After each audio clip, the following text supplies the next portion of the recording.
Hey, gimana kabarnya hari ini? Aku harap kita semua selalu sehat dimanapun kita berada dan tentunya jangan lupa untuk terus menerapkan protokol kesehatan. Di episode kali ini, aku mau bahas tentang waktu yang ideal untuk menikah menurut perspektif aku ya.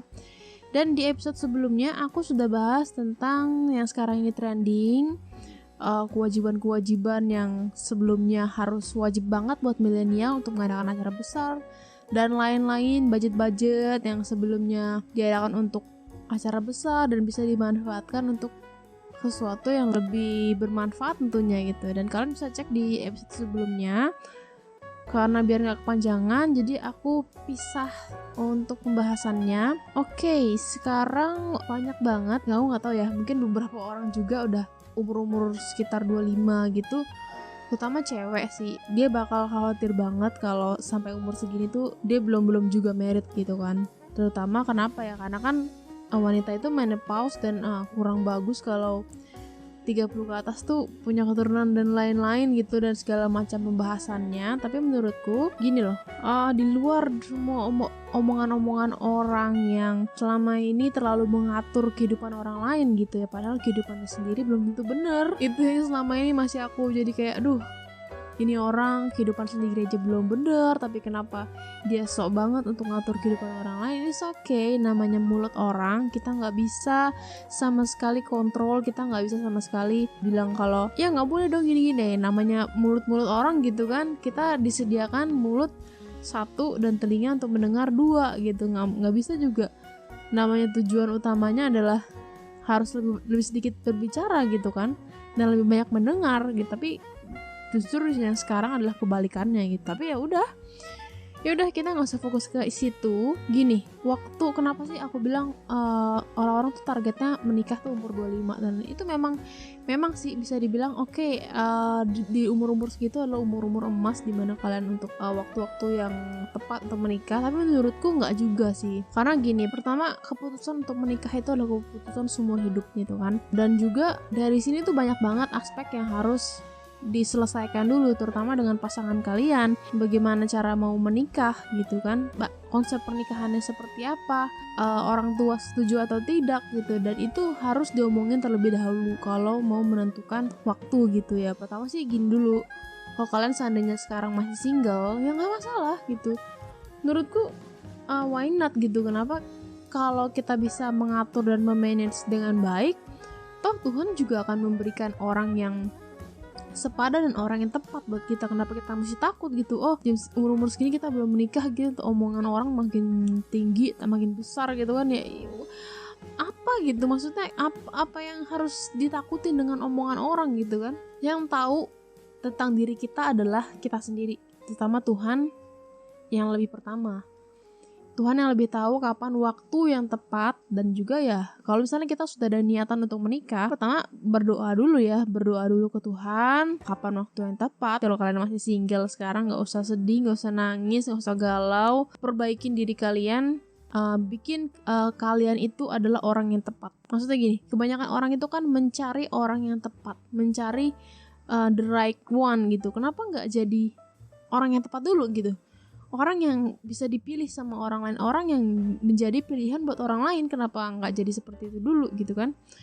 Gak usah sedih, gak usah nangis kalau kalian belum punya pasangan, karena di situ adalah momen-momen dimana kalian bisa mengupgrade diri kalian, bisa dibilang memperbaiki karakter kalian, sehingga saat kalian menanti menikah, kalian sudah siap untuk menjalani kehidupan pernikahan gitu. Gini dulu, keputusan untuk menikah itu benar-benar harus firm, dan kalian udah siap dulu, dan kalian minimal menurutku sih pengenalan pasangan itu 1-2 tahun ya. Jadi baik, buruk, jeleknya kalian sudah tahu, dan bisa jadi sebelum pernikahan itu juga kalian gak tahu sifat aslinya gitu, sampai kalian menikah kalian baru tahu.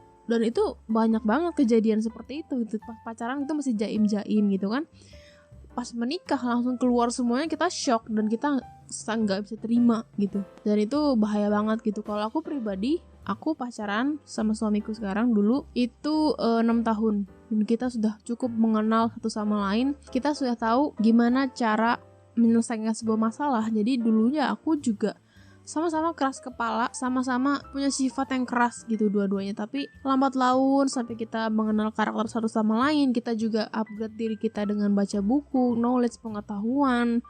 Kita juga membangun secara rohani gitu kan. Dari situ kita bisa mengenal dan kita bisa melebur lah, ibaratnya udah tahu karakter masing-masing, sudah tahu kejelekannya, keburukannya, paling buruk kita sudah tahu.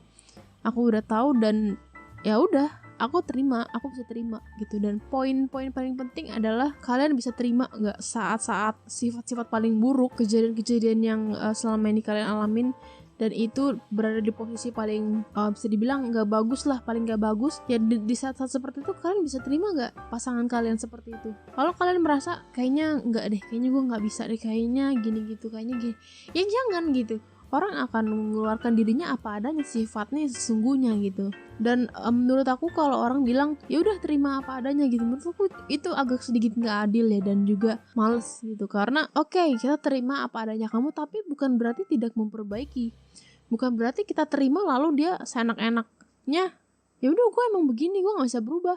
Ya lu terima dong apa adanya gue sekarang, gue begini, ya udah kalau nggak mau ya udah silakan. Kalau dia punya pola pikir seperti itu ya udah, kalau kita juga nggak bisa terima ya udah jangan dilanjutin. Kalau kalian merasa dia juga nggak mau mengupgrade diri, kalian juga susah gitu untuk merubah dia. Pertama, kita nggak bisa merubah orang lain ya, benar-benar perubahan seseorang itu cuma bisa ditentukan sama dirinya sendiri. Dan kalau kita mau kita cuma bisa kasih impact, kita cuma bisa kasih pengaruh. Pertama kita harus merubah diri kita dulu, kita harus jadi orang yang baik. Setelah step itu kalian lakukan gitu, mengupgrade diri kalian sendiri, kalian juga menjadi pribadi yang lebih baik, tapi pasangan kalian tetap aja seperti itu, menurutku tuh nggak worth it banget. Toh Tuhan juga akan selalu menyediakan pasangan yang sepadan dan orang yang tepat gitu kan. Padan tuh maksudnya seimbang secara apa? Secara sifat, secara mental, secara pemikiran, itu akan sama kayak kalian.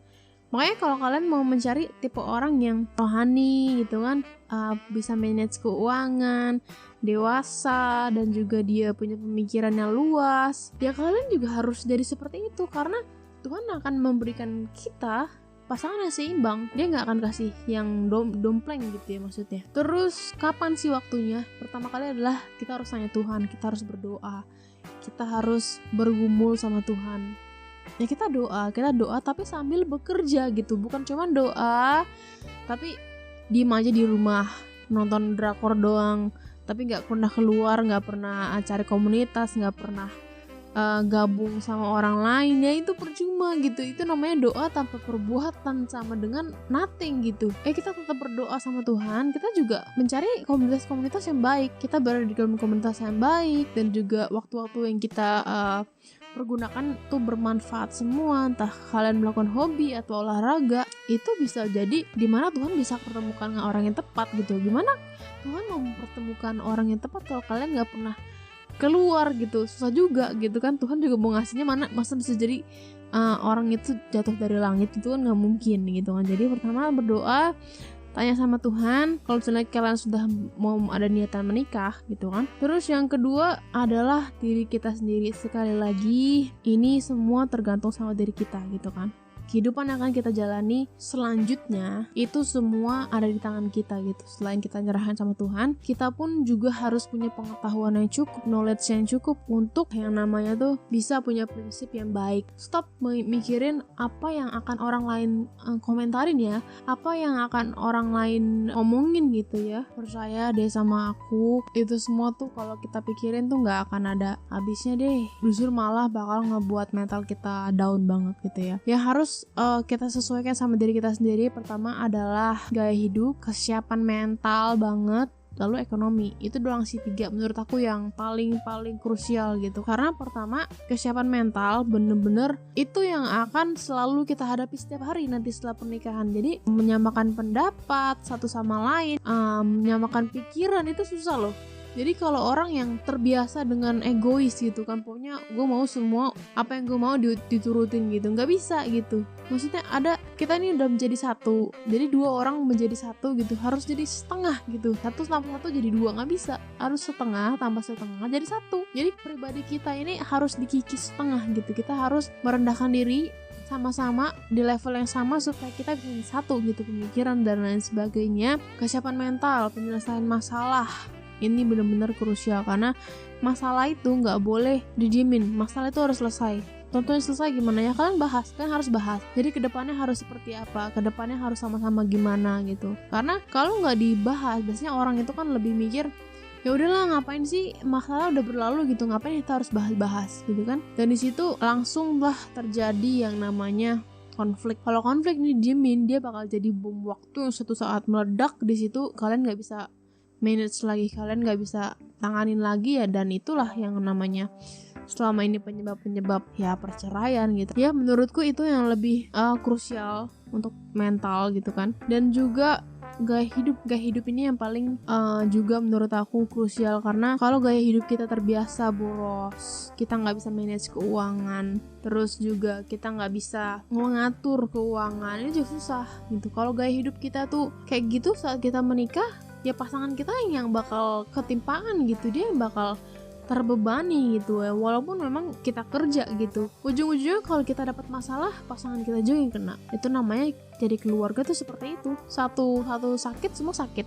Satu bermasalah, semua bermasalah. Satu sehat, semua sehat. Satu bahagia, semua bahagia gitu. Jadi gaya hidup harus diatur, harus sadar gitu. Kalau bisa, selama ini sih aku sering lihat gaya hidup minimalis, cuma aku masih dalam tahap untuk menerapkan itu ya, belum minimalis banget, tapi mencoba secara sadar bener-bener gimana aku mengatur keuangan, gimana aku mengatur gaya hidup gitu kan. Karena kalau kita sendiri nggak bener, itu akan menimpa pasangan kita dan keluarga kita nanti. Dan juga ekonomi ya.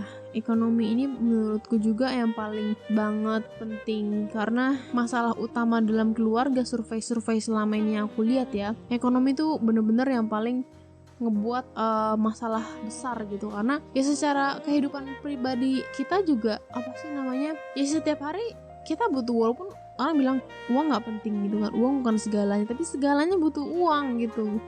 Serba salah jadinya. Dan di situ menurutku poin dimana bukan berarti ekonomi kita harus cari pasangan yang kaya raya, crazy rich gitu, nggak juga gitu. Dia tuh cuma di drakor sama drama-drama Thailand. Tapi menurutku di sini adalah gimana supaya ekonomi kita itu, kita sudah bisa entah kita punya tabungan atau investasi gitu ya. Ya itu lebih bagus lagi, karena itu akan jadi modal kita untuk menikah, membangun sebuah keluarga. Jadi kalau kita nyari pasangan juga, kita pun secara pribadi nih, kita juga harus siap secara ekonomi. Biasakan untuk menabung dari masa muda, sekalipun kalian single ya. Aku bilang ini karena ya kalian menabung bukan cuma hanya untuk menikah kan. Kita menabung itu untuk juga keperluan mendadak suatu saat nanti, atau suatu saat nanti kita perlu untuk biaya-biaya dan lain sebagainya.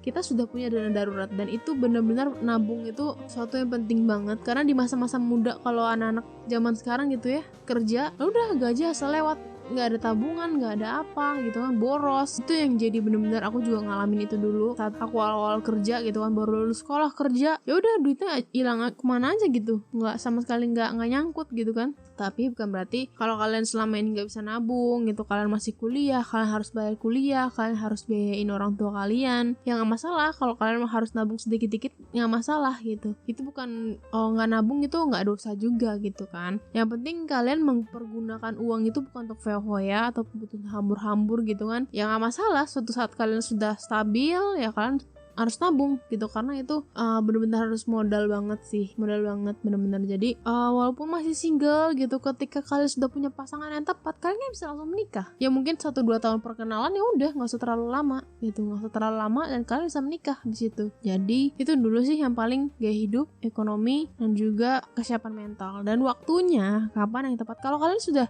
merasa kalian sudah berdoa, kalian sudah minta sama Tuhan, tanya sama Tuhan dan kapan waktu yang tepat gitu kan. Terus kalian juga udah observasi diri gitu. Misalnya aku ternyata sudah siap nih secara mental, ekonomi, dan gaya hidup aku. Disitulah waktu kalian, bukan berarti umur ya menurutku gitu. Kalian umurnya sudah tua juga walaupun umurnya udah tua, ya cuma itu bukan berarti jadi patokan gitu ya. Kebanyakan orang gitu kan selama ini, umurnya udah segini, kenapa gue di situ sekalian stres langsung. Bukan itu poinnya. Jadi selama kalian sudah siap secara ekonomi, mental, dan juga gaya hidup, kalian sudah tanya sama Tuhan, ya udah. Kalau kalian sudah ketemu orang yang tepat, kenapa enggak gitu. Jadi sebelum ketemu orang yang tepat, ya udah kalian persiapkan diri kalian dengan baik, dengan mengupgrade diri kalian, membuat kalian menjadi pilihan orang lain gitu, jadi sepadan dengan kriteria kalian. Dan next episode aku akan bahas tentang kriteria orang-orang yang siap menikah menurut perspektif aku tentunya. Oke, itu aja. See you in the next podcast. Bye.